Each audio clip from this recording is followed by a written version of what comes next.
छाता तहसील के गांव जाब में झगड़े की जमीन को लेकर मौके पर कब्जा दिलाने के लिए प्रशासन पहुंचा।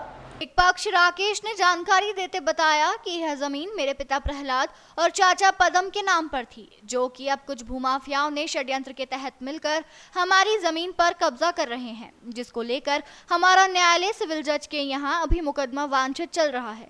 इसका कोर्ट द्वारा कोई भी फैसला नहीं सुनाया गया है, लेकिन कुछ भूमाफियाओं के दबाव में आकर प्रशासन आज हमारी जमीन पर आए हैं, जबकि यह जमीन पहले ही हमारे दादा छिड़दी सिंह पुत्र रूपन सिंह व दादी भगवती के द्वारा पहले ही वसीयतनामा किया जा चुका है और करोड़ों रुपए की जमीन को गलत तरीके से बेनामा कराकर राजनेता, पुलिस प्रशासन और राजस्व प्रशासन से मिलकर हमारे द्वारा बोई हुई फसल को नष्ट करके कब्जा कर रहे हैं। दिलाना है, क्या मामला?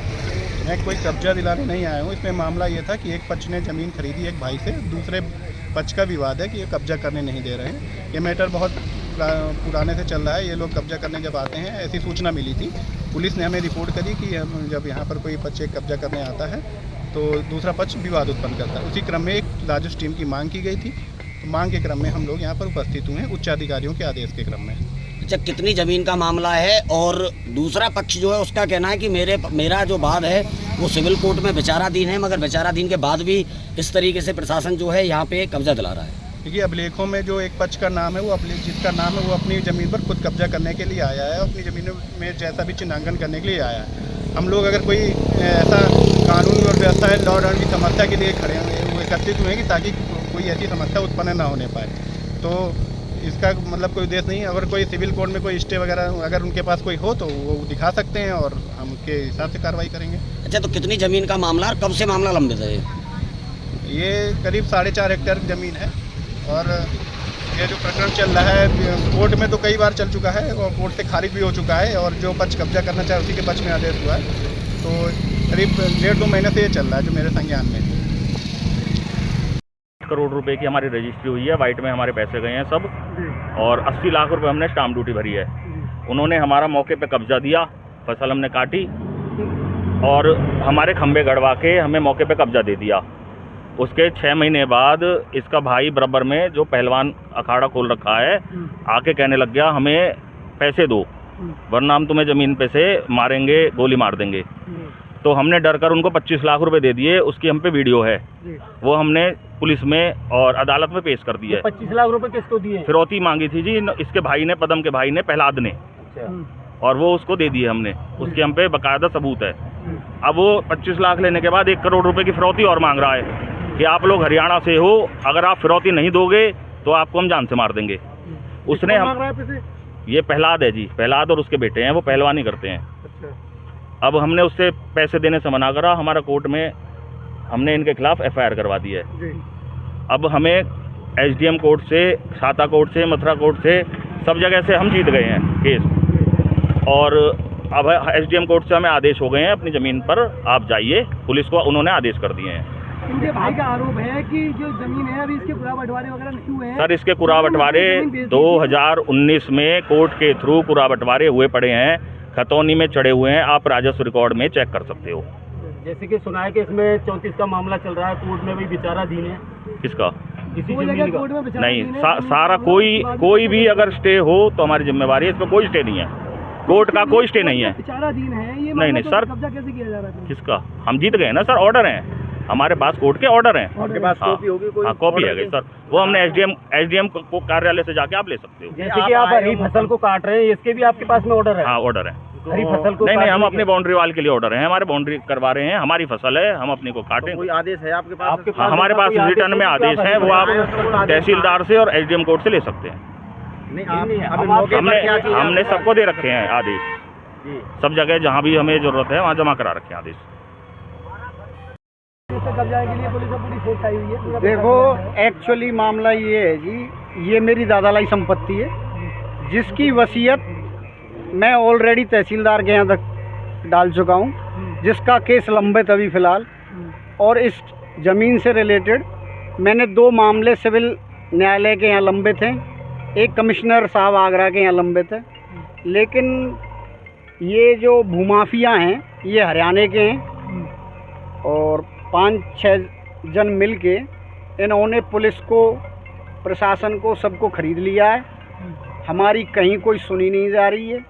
सब इनके बलबूते पे, इनके पैसे के बलबूते पे सारा काम किया जा रहा है। और इन भूमाफियाओं ने तरह तरह के षड्यंत्र लगाकर पुलिस से मिलकर हम पे तरह तरह के मुकदमेबाजी करवा रखी है। मैं MBA हूँ लंदन से, और ये मेरा छोटा भाई है बलराम सिंह है। इसने प्री और मेंस दोनों क्लियर किए हुए हैं जज के लिए। उससे दोनों छोटे भाइयों के, ये मेरा छोटा भाई है जो नेशनल में गोल्ड मेडलिस्ट है। हम पर ज़बरदस्ती पुलिस व प्रशासन दोनों से मिलकर ये जो भूमाफिया हैं इनको पैसे खिलाकर यहाँ पे कब्ज़ा करने के लिए आ गए, और हमें इस चीज़ के लिए आतुर कर रहे हैं कि हम इनसे कुछ कहें ताकि ये हमें जेल में ठूस सकें, तरह तरह के मुकदमेबाजी हम पे डाल सकें। लेकिन मुझे कोर्ट न्यायालयों पर पूरा भरोसा है, मुझे वहाँ से न्याय मिलेगा। ऐसे पुलिसी कब्जे करवाने से किसी की ज़मीन को ये नहीं हड़प सकते। मुझे न्यायालयों पर, सिविल कोर्ट पर और माननीय मुख्यमंत्री जी पर पूरा भरोसा है, वो हमें न्याय दिलाएंगे। ये भूमाफियाओं के साथ राजनेता भी इसमें लिप्त हो गए, जिससे उन्होंने सारा प्रशासन खरीद लिया। पैसे की वैल्यू आप जानते हो, जैसा कि हाल ही में अभी एक ज़मीनी विवाद हुआ है यहाँ पे बरसाना में। 96 साल की लेडीज़ को गला घोटने के आरोप में लगा दिया है, तो आप पुलिस से तो क्या काम नहीं कर सकते हो। रात और दिन सभी मेरे पे प्रूफ हैं। पुलिस मेरे घर आके मेरे बच्चों को धमका रही है, बुलडोज़र, मेरे घर पे बुलडोज़र चलाने की कह रही है। आप एक बात बताइए, क्या मैं अपनी ज़मीन के लिए भी नहीं लड़ सकता? क्या मुझे अपनी ज़मीन के लिए लड़ने का हक भी नहीं है? इससे ज़मीन को खाली कराने के लिए किस किस विभाग की टीम आई और कौन कौन लोग आए हैं, जानकारी है? इस विभाग की इसको खाली करने के लिए आए हैं, सभी को आपको पता होगा। सबसे ईमानदार तहसीलदार इस तहसील के रजनीश वाजपेयी जी, जिनका एक मामला अभी कल परसों ही आपने सुना होगा, DIG मंगला, जिसमें 12 करोड़ लेके उन्होंने वो काम कर दिया। तो मेरी तो एक छोटी सी भूमि है, मेरी इस भूमि का उनके आगे क्या है? अच्छा, क्या आपने अपनी वसीयत की जानकारी नहीं दी थी तहसीलदार साहब को? देखो जी, सबको मैंने वसीयत की तहसीलदार साहब के यहाँ मेरा मामला लंबित है, ऑनलाइन भी है और उनकी जानकारी में भी है। सब चीज़ होते हुए भी पैसे के बलबूते पे भूमाफियाओं ने ज़बरदस्ती पुलिस से मिलकर हमसे, अब ये आप ज्वार देख रहे हो, इसकी जोतने की, बोने की और इससे पहले सरसों की सारी खेती मैंने की है। मेरे पे सारी खेती के कागजात हैं, कटाई के, बुवाई के, सब चीज़ है। लेकिन भूमाफियाओं से मिलकर पुलिस और प्रशासन दोनों मेरे खिलाफ हैं। लेकिन मुझे माननीय न्यायालयों पर भरोसा है, सिविल जजों पर भरोसा है। ये दुनिया ख़त्म। मीडिया से मैं ये चाहता हूँ कि मेरी खबर को दूर दूर तक पहुँचाया जाए और मुझे इंसाफ दिलाया जाए।